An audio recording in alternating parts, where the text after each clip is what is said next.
안녕하세요. 이혼한 지 벌써 5년이라는 시간이 흐른 40대 중후반의 여자입니다. 저는 이혼을 하면 그걸로써 그 사람과의 인연은 완전히 끝이라고 생각했어요. 하지만 저희는 이혼할 당시에도 안 좋게 끝났었는데 구질구질하게 다시 엮여서 더 최악의 상태로 관계가 끝나게 되었습니다. 한때는 사랑했던 사람이었는데 어떻게 이렇게까지 할 수 있는지 참 착잡하네요. 정말 속이 답답하지만 풀 곳이 없어서 이렇게 여러분에게라도 하소연을 해보려고 합니다. 가난은 되물림이다 라는 말을 혹시 알고 계신가요? 저희 집안은 대대로 가난을 물려받았어요. 그렇지만 저희는 부자들 못지않게 화기애애하고 행복한 삶을 살았었어요. 솔직히 돈이 그렇게 차고 넘치는 부자들 중에서도 행복하지 않은 사람들이 많잖아요. 저는 가난해도 가족들과 사이가 좋고 화목하기만 하면 됐다고 생각하며 살아왔었어요. 하지만 현실은 제가 생각했던 것처럼 그렇게 호락호락하지 않다는 점이었죠. 이 세상은 정말 돈 없이 할 수 있는 일은 아무것도 없더라고요. 어머니께서는 봉투 접기나 인형 눈 붙이기 같은 집에서 할 수 있는 모든 부업들을 다 하셨고, 아버지께서는 새벽 일찍부터 나가서 막노동을 하셨었어요. 자식이라곤 저 하나밖에 없었는데도 나가는 돈이 어찌나 많던지 저희 부모님은 쉬지 않고 일을 하셨었어요. 그러던 중 아버지께서 일하시다 다치게 되면서 다리를 아예 쓸 수 없게 되셨어요. 그래서 저희 집은 원래도 가난했었는데 한층 더 가난해졌죠. 아버지께서는 본인 탓이라며 자책하시면서 매일 술로 버티셨어요. 이러다 죽겠다며 어머니와 제가 계속 말려봤지만 아버지는 저희 말을 듣지 않으셨어요. 결국 아버지는 술 때문에 저희 곁을 떠나시게 되셨어요. 홀로 남은 어머니는 어떻게든 저를 먹여 살리겠다고 식당으로 나가셨죠. 저도 고등학교를 자퇴하고 일을 하겠다고 했는데 어머니가 계속 말리시더라고요. 엄마, 내가 밖에서 돈 벌어올게. 몇 년 일찍 일한다고 나쁜 것도 아니잖아. 그러니까 너무 무리하지 마. 나 엄마도 없으면 못 살아. 알겠지? 엄마가 없긴 왜 없어. 나는 우리 가윤이 때문이라도 어떻게든 버틸 거야. 너 자퇴할 생각하지 마. 학생은 공부나 열심히 해. 돈은 엄마가 어떻게든 벌어올 테니까. 우리 반에서도 자퇴하고 일하는 애들 많아. 걱정하지 마. 나 엄마 딸이야. 엄마 닮아서 뭐든 잘할 수 있어. 진짜 자신 있다니까? 대학은 못 가도 고등학교는 나와야 할 거 아니야. 어디 가서 중졸이라고 하면 놀려. 그러니까 고등학교만 졸업하고 일해. 그래도 늦지 않아. 자퇴해도 검정고시 치면 되는 거 아니야? 뭐가 그렇게 걱정이야. 나 자퇴해서 검정고시 치고 바로 일할 거야, 엄마. 나 똥꼬집인 거 알지? 말리지 마. 저는 어머니의 반대에도 기어이 고등학교를 자퇴하고 검정고시를 쳤어요. 나름 공부를 잘했던 터라 검정고시도 한 번만에 합격했었어요. 검정고시를 합격하고 저는 거의 시장에 살다시피 했었던 적이 있었어요. 하루 종일 시장을 돌아다니면서 발품을 팔아서 옷도 만들고 액세서리도 만들어서 팔았었어요. 돈을 왕창 벌겠다는 생각보다 어떻게든 어머니한테 도움을 주고 싶다는 생각에 시작했던 일이었어요. 그래서 성공하겠다는 부담감 없이 편안한 마음으로 판매를 시작했어요.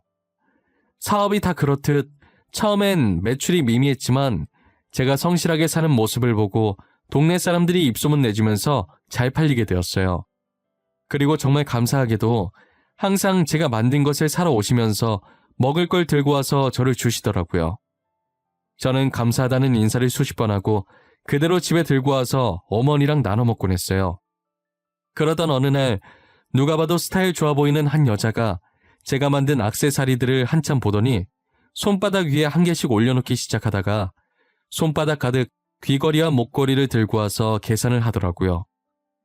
도대체 뭐 하시는 분이길래 이렇게 액세서리를 많이 사는지 궁금했어요. 혹시 죄송한데 실례가 안 된다면 뭐 하시는 분인지 여쭤봐도 되나요? 다른 이유는 없고 귀걸이랑 목걸이를 이렇게 많이 사시는 분은 처음 봤어요. 아, 놀라실만 하네요. 제가 스타일리스트예요. 연예인 코디해주는 사람이요. 저희 회사 아이돌이랑 잘 어울릴 것 같아서 하나씩 담다 보니까 이렇게 됐네요. 아, 그러시구나. 정말 멋지세요.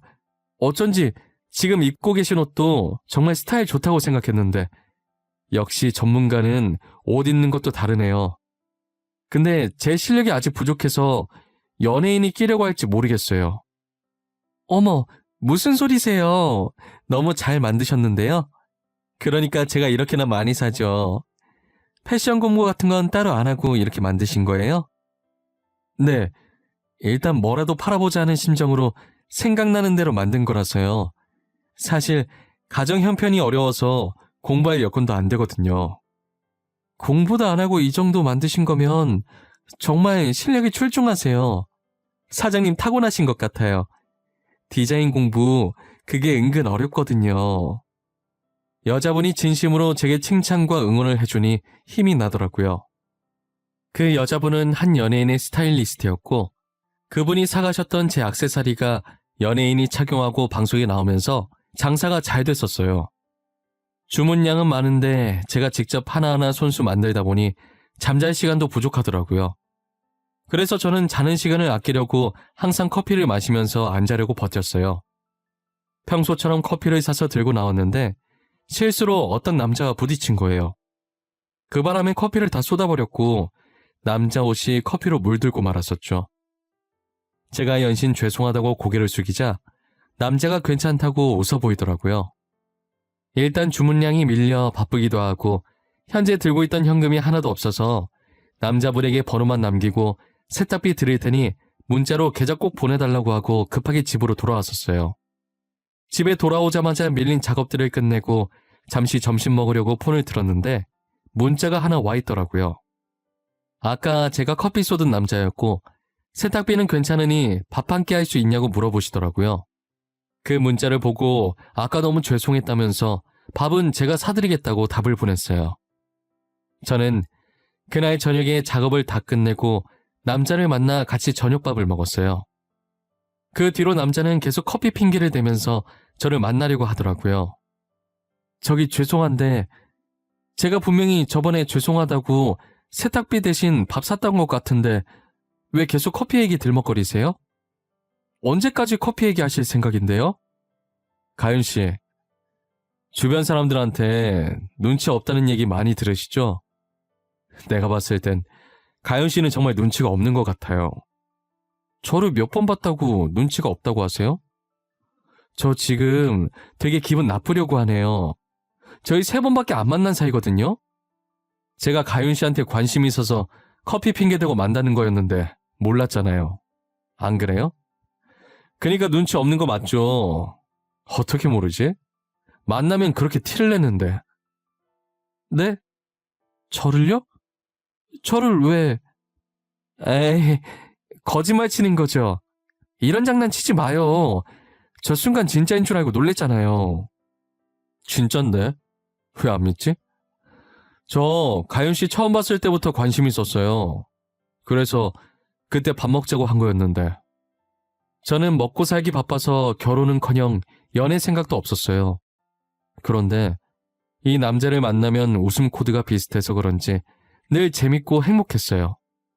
하지만 제 처지에 무슨 연애를 하겠나 싶어서 남자를 밀어내려고 했는데 남자는 밀어낼수록 제게 더 다가오더라고요. 결국 연애를 시작하게 되었고 남자의 자상함에 빠져서 연애한 지 1년 반 만에 결혼을 했어요. 제 결혼 생활은 가난해도 행복했던 우리 집안처럼 별탈 없이 순탄할 줄만 알았어요. 하지만 제 사업이 잘 되면 잘 될수록 저와 남편의 사이는 조금씩 금이 가더라고요. 예전에 제 액세서리를 착용한 연예인이 정말 유명한 연예인들의 연예인이었던 사람이라 유명한 만큼 영향력도 정말 어마어마하더라고요. 다른 연예인들도 그 연예인을 따라 구매해서 꾸준히 제 제품이 방송에 나왔었어요.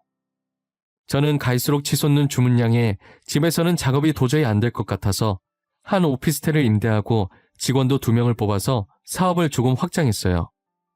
그리고 더 이상 수작업으로는 할 수 없는 물량이라 공장도 섭외해서 대량 생산을 하기 시작했죠. 일을 분배해서 하기 시작하니까 일처리가 확실히 빨라지더라고요. 물 들어올 때 노 져야 한다는 말이 있듯이 각종 이벤트도 진행하면서 판매율을 더 올렸어요. 그렇게 계속 매출을 올려서 사업을 확장하다가 이젠 어엿한 제 회사까지 차리게 되었어요. 브랜드도 제 이름으로 상표 등록해놓고 제가 만들었던 모든 디자인들도 저작권 등록을 해놨어요. 제 사업이 성공할수록 남편은 점점 나태해지더니 이젠 아예 일을 안 하려고 하더라고요. 사업이라는 게 언제 무너질지 모르는 거라 저는 남편의 퇴사를 말렸어요. 하지만 남편은 제 말을 듣지 않고 자기 마음대로 회사를 그만뒀더라고요. 그리고 제가 벌어다 주는 돈으로 놀고 먹고 자기가 하고 싶은 거 다 하고 살았죠. 제 돈으로 호화호식 누리는 것도 모자라서 저 몰래 바람까지 피웠었어요. 항상 제가 늦게 집에 들어오니까 저 없을 때 상간녀를 집에 들였더라고요. 옷장에 있던 제 명품 옷에서 상간녀의 향수 냄새가 났었거든요. 가진 거 쥐뿔도 없으면서 제 돈과 제 물건으로 부자놀이 좀 한 것 같았어요. 거래 내역을 보니 상간녀한테 들어간 제 돈이 꽤나 많더라고요. 저는 사람을 시켜서 불륜 증거를 틈틈이 몰래 모으고 있었어요. 제가 바빠서 집에 늦게 들어오니까 그 둘의 데이트 장소는 거의 저희 집이었어요. 정말 누가 보면 상간녀가 집사람인 줄 알 정도로 제 집 드나들듯 자주 들락거렸죠. 그런데 끼리끼리 만난다는 말이 맞는지 여자도 남편이 있더라고요. 심지어 남편 집안에 돈도 많았는데 왜 저희 남편 같은 사람과 바람을 피는지 모르겠더라고요. 그렇다고 여자 집안이 좋은 것도 아니었어요. 둘 다 유부남 유부녀에 집안도 비슷하고 저보다는 그 둘이 더 잘 어울리겠더라고요. 그리고 제가 이혼을 결심한 날에도 상간녀를 저희 집으로 불러들였었죠. 이혼 서류를 놓고 가기 위해서 잠시 집에 들렀는데 안방에서 여자 웃음소리가 들리는 거예요. 소리가 들리자마자 방문을 벌컥 열었더니 상간녀는 제 집 마냥 익숙한 듯 안방을 활보하고 있었어요.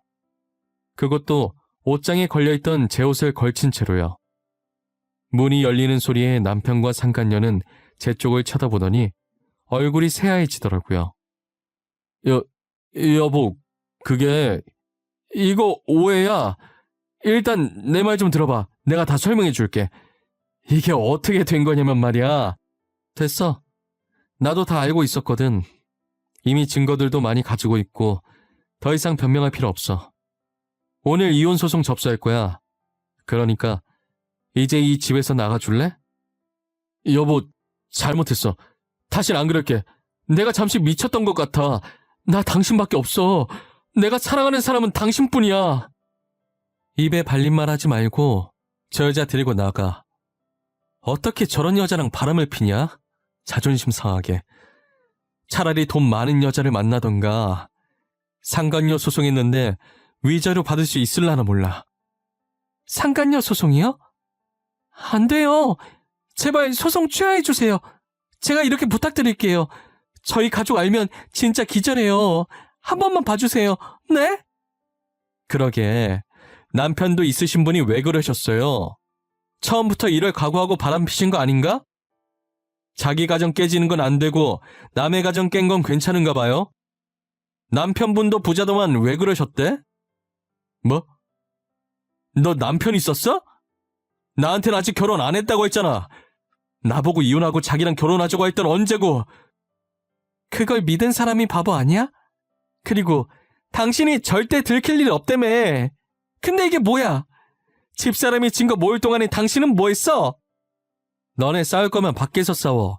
어디서 잘했다고 큰 소리야? 당장 내 집에서 안 나가? 경찰 불러서 쫓아내기 전에 나가! 남편에게 나가라고 소리를 지르자 남편은 헐레벌떡 짐을 챙겨서 나갔어요. 그런데 제가 디자인 스케치해놓은 것들도 같이 들고 튀었더라고요. 저는 머릿속에 도안을 다 기억하고 있었기 때문에 스케치를 다시 시작했어요. 바로 출시할 건 아니고 겨울에 출시할 디자인이어서 잠시 서랍 안에 넣어두었어요. 그리고 겨울이 돼서 그때 그 디자인들과 다른 몇몇 디자인들을 함께 출시했어요. 판매를 시작하고 얼마 지나지 않아 제가 다른 사람 디자인을 표절했다는 기사가 났더라고요. 표절당했다는 기업이 입장문을 읽어보는데 같이 첨부된 사진이 제가 스케치한 거랑 똑같더라고요. 알고 보니 전 남편이 제 디자인을 가지고 그대로 만들어서 판매를 하고 있었어요. 상간녀도 이혼당하고 둘이 재혼을 해서 제 디자인으로 돈 벌려고 회사를 차렸더라고요. 지금 나랑 뭐 하자는 거야? 이렇게 복수라도 하겠다 이거야? 너는 끝까지 구질구질하고 찌질하구나. 이 지경까지 오게 만든 게 누군데 그래. 나 너만 잘 사는 꼴 못 봐. 망해도 같이 망해야지. 안 그래? 이 지경까지 오게 만든 게 나라고? 네가 바람만 안 폈으면 이렇게 될 일 없었어. 잘못은 지가 해놓고 어디서 나한테 책임 전가하는 거야? 너 지금 나한테 지라고 했냐? 그래. 어디 갈 때까지 한번 가보자. 난 곧 죽어도 너 잘 사는 꼴 못 보니까. 말하는 거 보면 네가 회사 다 키워줬는데 내가 홀랑 뺏어간 줄 알겠다. 온전히 내가 노력해서 일군 회사야. 네 인생 망치고 잘 사는 게 아니라 너 없었어도 원래 잘 살았어. 전 남편 짓이라는 걸 알고 전 남편 회사에서 디자인 원본 사진이라고 올린 걸 유심히 보는데 정말 멍청하게도 디자인 밑부분에 제 사인이 3분의 1 정도로 살짝 보이더라고요. 제가 원래 디자인 스케치할 때 사인을 밑에 조그맣게 해놓거든요. 그런데 디자인에 살짝 걸치게 사인을 해놓으니까 저 부분을 완전히 자르진 못했나 봐요. 그리고 제가 디자인 원본을 공개한 적이 없어서 사람들은 저게 제 사인인 줄도 모르고요. 저는 제가 새로 스케치한 사진 원본을 올리고 전 남편과 이혼하는 과정에서 디자인을 도둑맞아서 다시 그렸었다고 해명글을 올렸어요. 그리고 전 남편이 올린 사진에 제 사인도 잘려서 들어가 있다는 말을 덧붙였죠. 저희 회사를 표절회사라고 욕하던 여론들은 순식간에 뒤집혔어요. 전 남편 쪽은 반박할 수가 없으니 아무 대응도 못하고 있더라고요. 전 남편은 괜히 저를 무너뜨리려고 하다가 오히려 자기 사업이 망해버렸어요. 저는 전 남편을 상대로 업무 방해와 디자인 보호법 위반 그리고 도난죄까지 넣을 수 있는 죄목은 싹 다 넣어서 고소를 했어요. 전 남편은 사업도 망하고 제게 줘야 할 위자료도 어마어마했어요. 도저히 감당 못했는지 전 남편이 저희 회사로 찾아왔더라고요. 가윤아, 내가 미안하다. 잘못했어. 나 진짜 길바닥에 나앉게 생겼어. 한 번만 살려줘라, 어? 내가 이렇게 빌게. 얼마 전까지만 해도 기세등등하게 말하던 모습은 어디 갔대? 나는 사과 받아줄 마음이 없어. 그러니까 다시 찾아오지 마. 그래도 우리가 같이 살아온 정이 있는데 어떻게 이렇게 매정할 수가 있어. 내가 잘못했다고 무릎까지 꿇고 빌잖아. 내가 매정하다고? 또 내 잘못으로 돌리는 거야? 그러면서 무슨 용서를 바라는 거야? 당신이 바람만 피지 않았어도 우리 이렇게까진 안 됐어. 일 안 하고 내 돈 쓴다고 뭐라 한 적도 없었잖아. 실수였어. 살면서 다들 실수하잖아. 나도 실수였다고. 한 번 정도는 눈 감고 넘어가 줄 수 있는 거 아니야? 넌 끝까지 네 생각만 하는구나. 실수? 어떻게 집사람 놔두고 다른 여자 만난 게 실수야? 그건 실수가 아니라 고의야. 넌 실수 뜻을 모르니? 계속 같은 말만 하니까 이제 입 아프다. 그만하자. 계속 같은 말만 반복하는 전 남편을 보니 한숨만 나와서 남편을 두고 먼저 회사를 나왔어요. 회사를 나와 근처 산책로를 걸으며 하늘을 쳐다보는데 정말 많은 생각이 들더라고요. 어쩌다가 이렇게까지 됐나 싶기도 하고 이렇게 만든 전 남편이 정말 미웠어요. 저는 시간이 지나도 절대 남편을 용서할 수 없을 것 같아요. 두 번 다시는 연애든 결혼이든 하지 않으려고 합니다. 남자들이 다 전 남편 같지 않다는 거 알고 있지만 그래도 아직은 거부감이 들어요. 그리고 최근 공기 좋은 곳으로 어머니 집을 새로 사드렸어요. 어머니께서 아이같이 너무 좋아하셔서 저까지 기분이 절로 좋아지더라고요. 저는 어머니가 늘 지금처럼 건강하게 저와 오래오래 사셨으면 좋겠어요. 건강이 최고라는 말이 거짓말이 아니에요. 그러니 여러분들도 늘 건강 챙기세요. 지금까지 제 글 읽어주셔서 감사합니다.